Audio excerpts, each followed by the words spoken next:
All right, this is a quick intro to the video that's going to follow. Just want to let everyone know this is going to go back, this is a little departure from the normal music production, music industry thoughts, but it's totally related. Just some things that had been on my mind a bit, so I'm throwing it out there. Hopefully it'll help some people. It's related to 90s hip hop. It's related to 60s, 70s, 80s, and even today as far as artists go, and a sensitive issue, drug use and lifestyle choices. So, I mean, it is what it is. While working on mostly hip hop in the 90s, mid 90s, into the late 90s, I saw drugs destroy the creativity, the awareness. I just saw it destroy personalities, energy, lives. And there was a noticeable difference from the early 90s, like say 93, 94, 95, right around 96, 97. I would say that the cutoff would have been 97. From 93, from what I saw in 93 to 97, hip hop artists were mostly drinking a little bit, but smoking a ton of weed.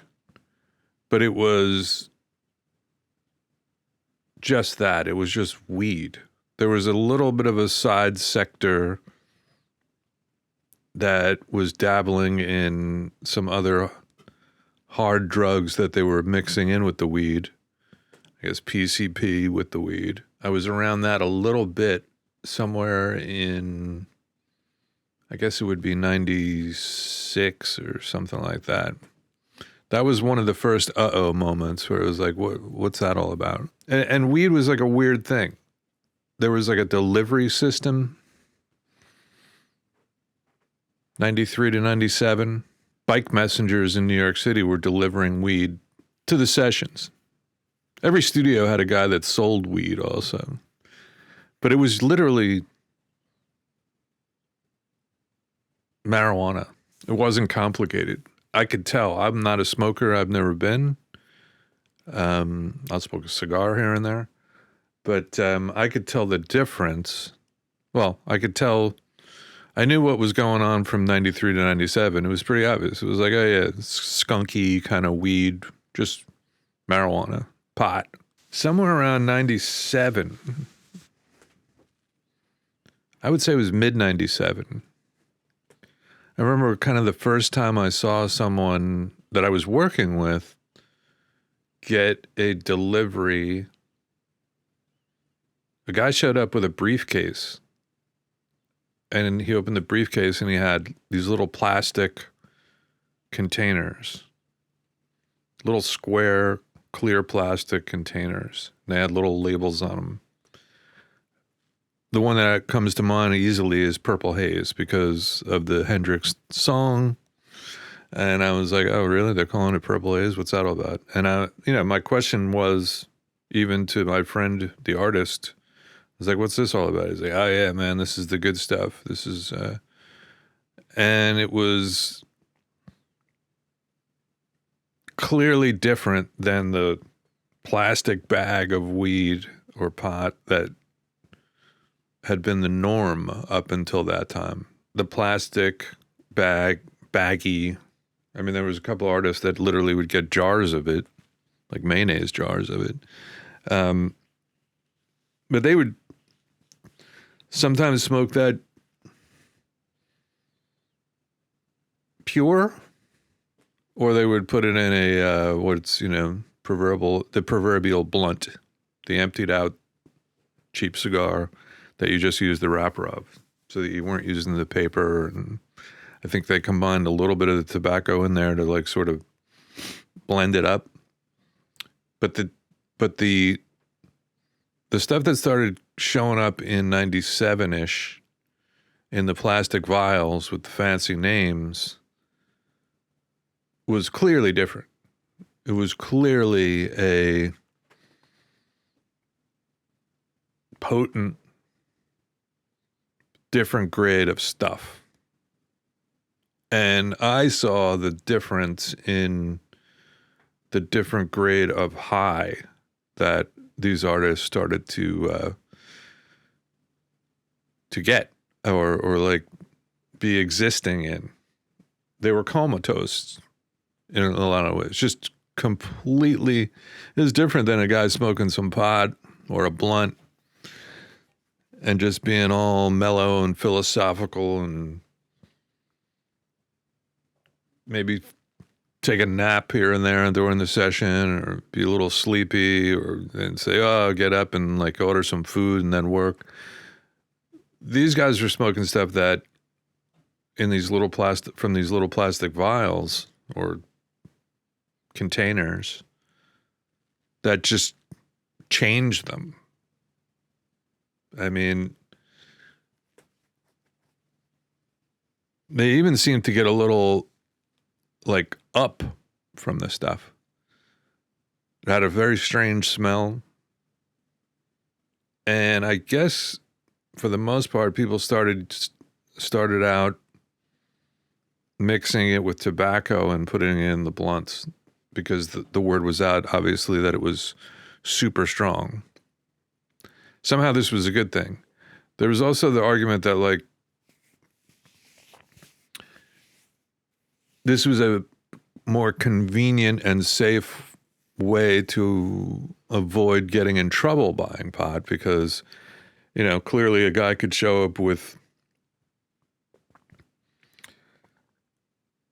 a briefcase of these containers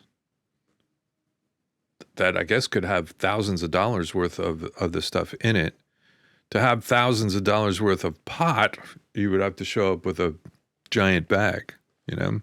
This was like condensed. So to circumvent, obviously, the law and things like that, you could see the marketing value, I guess. I mean, that's just not 90s hip hop. The more I thought about it, how much it destroyed the work atmosphere and the productivity. It destroyed it. There was no getting around it. I mean, and then it led, I don't know whether it led to other things, but it certainly didn't hurt that eventually I started seeing acts or artists get into MDMA, cocaine. Then, of course, on top of that becomes more booze because all your rational decision-making is compromised, I guess is the word. This is a really crazy chat. But I think the 90s hip-hop is not alone. I thought about it because I definitely experienced some of the scene in the 80s of rock music. And 80s rock music, you know, people like to say a lot of times that things just go out of fashion. Or, you know, is it that the makers, the artists are destroyed by drugs? And the 80s cocaine and booze destroyed a lot of the artists, particularly cocaine. Weed was like a non-factor. The 70s, hallucinogenic drugs,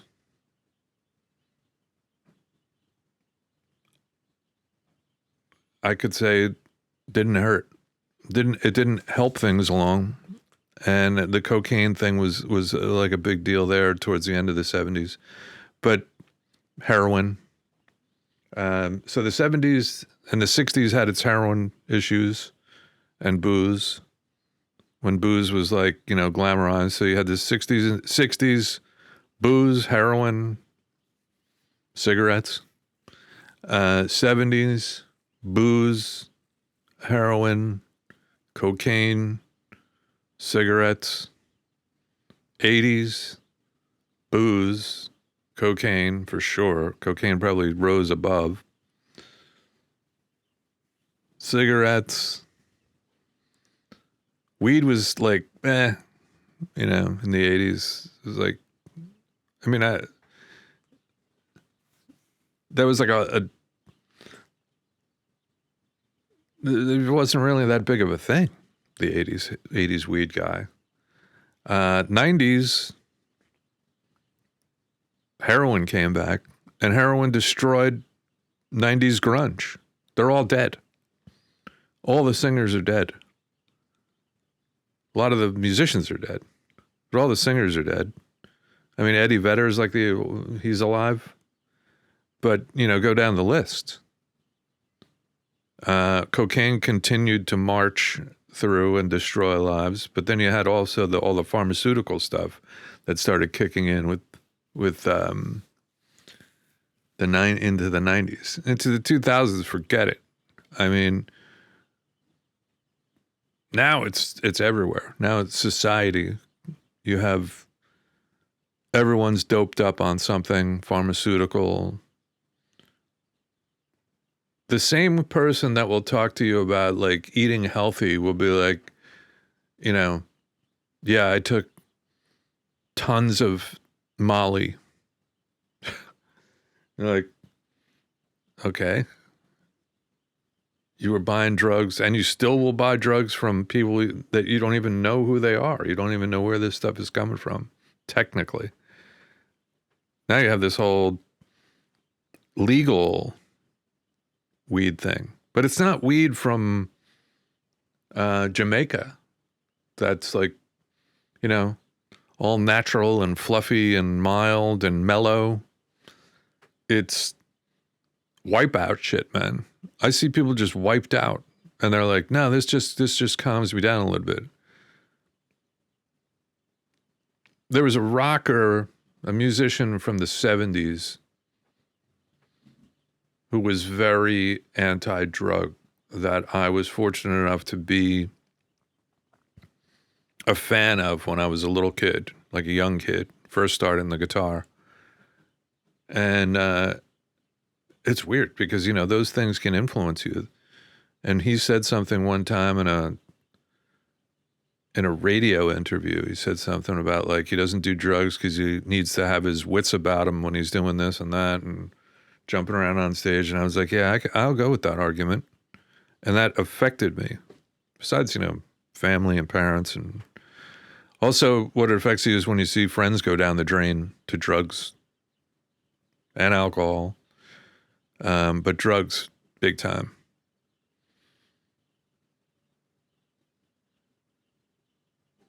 That's my thoughts on where things are with regards to all that. Is that appropriate for a music production channel? I think it is. Just for the sake of, even if some people get on a different path or like make some think, give some thought to like what they're doing. Might not hurt hitting the button.